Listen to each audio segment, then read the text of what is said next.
na siya. Dalaga na ako. Pigit! No. Dito si RJ. Sa bahay?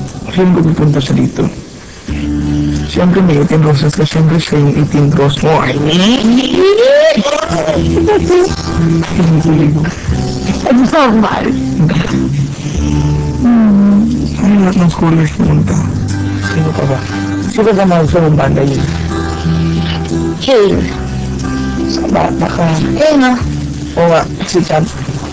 Sisipang mo pag nakita si Chad. Nakita mo na kahapon. Hindi, gusto ko na talaga mamimit ko siya. Eh, hindi mo ba siya na-meet? Hindi ko siya makausap. Ah, okay. Punta kayo sa RCA. Nata. May celebration kaya. Ah, wala?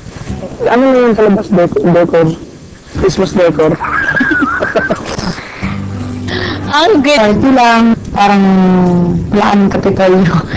Alam ng mga taga-academy kung gaano kahalaga kay Yeng ang kanyang 18th birthday, kaya't binigyan siya ng pagkakataon na i-celebrate ito ayon sa kanyang gusto. Sila magkaplano ng birthday mo. Nakabanggit ko kasi. Kahapon sa karawan ni Yeng, isa-isang natupad ang kanyang mga hiling. Ano yung team na gusto niya for her party? Ayun. Yung mga sa mag-release ko.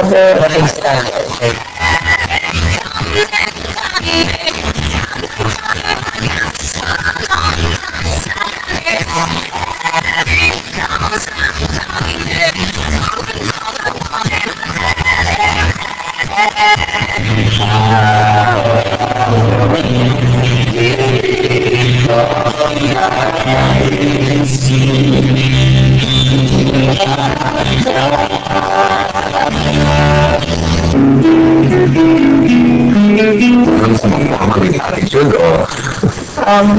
Opo. Pero nakagod po. So, wala naka-chat. Yes! Naka-chat Taylor po. Ikaw ni Jack. Ako sa Taylor. Yung pink kasi yellow. Yeah, bro. Diba? Taylor na lang po. Sa naglaro. Naisip ko. Ang ganda.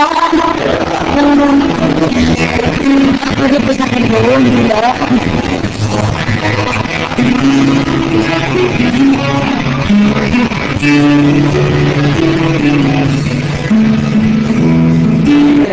Ito yung bata. Dalay. Kaya ako sa aking pangarap, basta't ang kasama ko, ikaw may liwanag sa Walang kaalam-alam si Yeng na nasa kabilang kwarto na makala mga hiniling niyang bisita sa kanyang arawan. Masaya po kami. Dahil isa siyang ganap na babae. Ako talaga ako mag-celebrate ako mag-iitin, diba? So, sabi kami, Lady pa rin siya para sa akin. sana kung ano siya, masaliban niya muna yung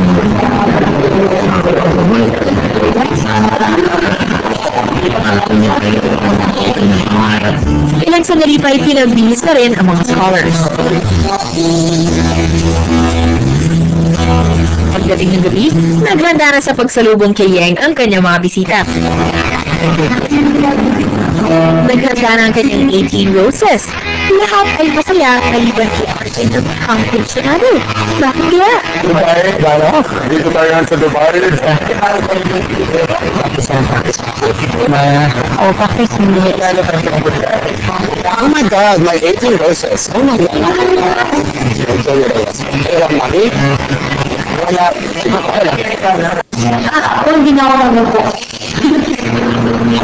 Hindi ko talaga kapag-in siya na yung mga nagabitsig na siya sa siya. Mga nagabitsig sa mga nakakalapit na tao. Kaya naman mga pinisip ko mag-measure sa lahat. Mga magiging decision ko ngayon tao sa mga kasunod na nalakay. Parang ano nga, ikaw na ate yung siya. Sa dream come true.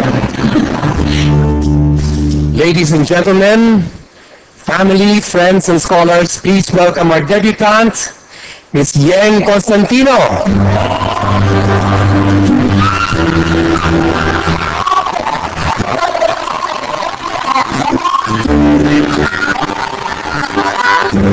Pero